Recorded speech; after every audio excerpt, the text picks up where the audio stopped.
Hey,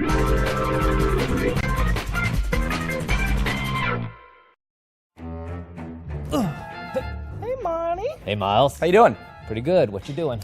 Well, I heard that today's RWBY production diary was going to be focusing on artwork and such, so I figured I'd make a masterpiece of my own. Why don't you tell the audience a little bit about what we're going to be seeing today? That's right. This week we're going to be focusing on concept, design, and modeling.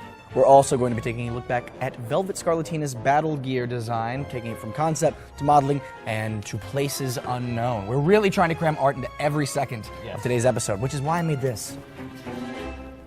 It's Team RWBY. It's beautiful. Thank you. RWBY as a show, it needs to be a very unique blend of fantasy and reality, but to keep it slightly above normal design, I often add just a touch of fantasy to them, so it very often lands into like contemporary or modern design plus. Having a winner for the Velvet Design Contest, we knew that there would be subtle changes that will complement her weapon, complement the rest of her team. It really works for her because it's very simple. It's very nice. Like, she has the bits of armor and stuff on her that denotes battle, but she's still delicate, I guess is the way to put it. Velvet's actually a mage, so it makes sense to have that elvish kind of armor to her, that fancy but dainty, delicate kind of armor to her. So it really lends well to her character. Nobody else in the kingdom has an outfit like this.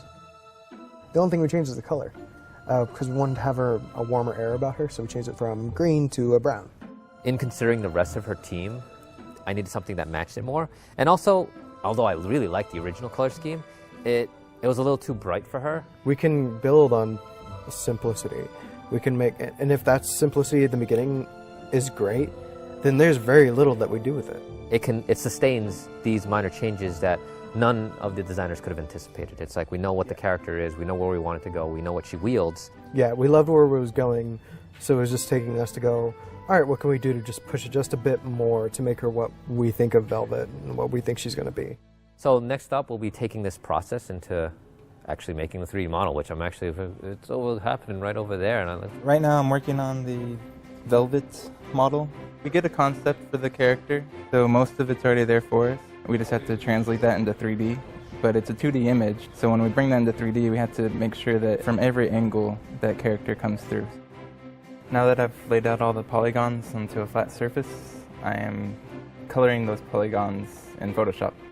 This screen here shows like all the polygons laid out flat and organized into a square texture, because each one of those polygons on the flat surface represents a polygon on the 3D model.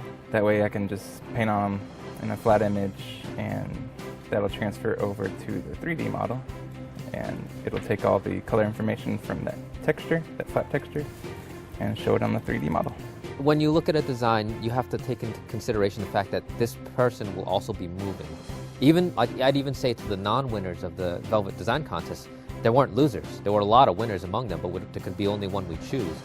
So this is what her weapon's going to be in. We're not showing the weapon yet, because Yeah, no. you're not going to see that yet, but we need something for her to carry it in.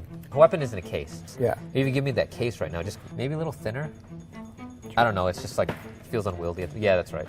We talked a lot about like straps and stuff and like how many pieces like... The belts are just mainly decorations. We'll put pouches on the belts and stuff like that. Practicality for pouches is always important to me, so maybe she'll have a few pouches. Yeah. But the weapon itself, I'd say I'm going to try my damnedest to fit it all in that box, and she just wears it around her shoulder. The personality doesn't only come from the characters, but it comes from the weapons. And the way they lend themselves to each other is very unique.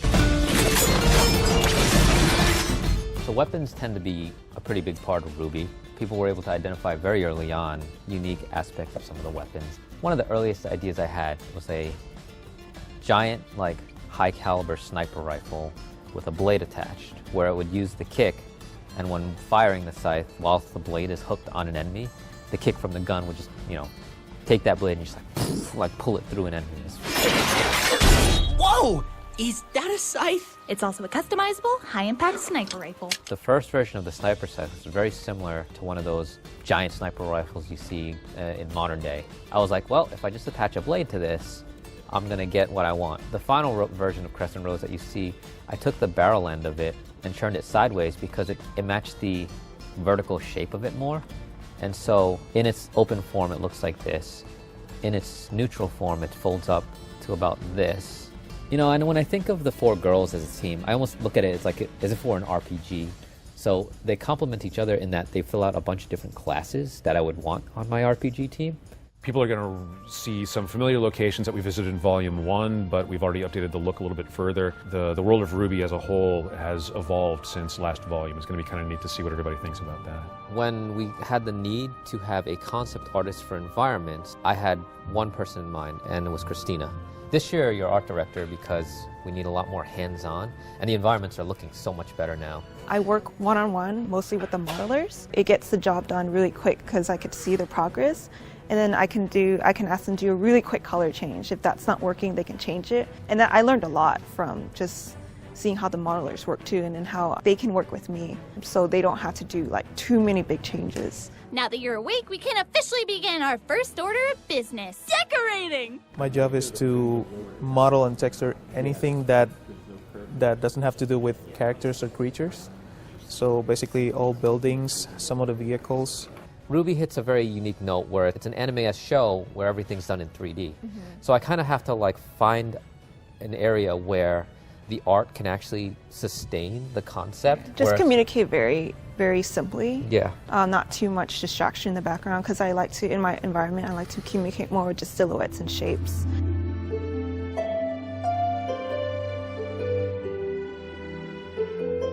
The thing that I understood from his less is more type design is that in RWBY, it's very flat but very colorful type of show. It's not simplistic. And texture-wise, there's no real textures. It's mostly like gradients and that kind of good stuff. So you get all these really, I guess the word for it is emotional kind of colors to the show or into each setting. This is New Veil. The textures have been reworked. This season we decided to give a little more focus to the characters. So the coloring, not just in Veil but in the rest of the backgrounds, is a little more muted. So whenever you see the characters, the backgrounds aren't going to be right in your face along with them. We also added a lot of like holographic assets into the scene, so we're gonna see like holographic traffic lights and light fixtures and everything.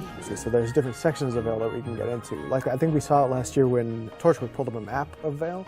We saw all these districts and stuff like that. So now we'll actually get to go into more of those districts. Thank you for joining us for another RWBY Production Diary. Yes, next time we'll be taking a look at the voice acting, animation, and motion capture process that goes into making the animation for the show. It is all very cool, it is all very technical, and it is all something we hope you can enjoy next time. So tune in again. Yeah! You guys are messing up my mocap. You're messing up my day, Shane. You're messing up my day. Why does he have those? Why does he have those?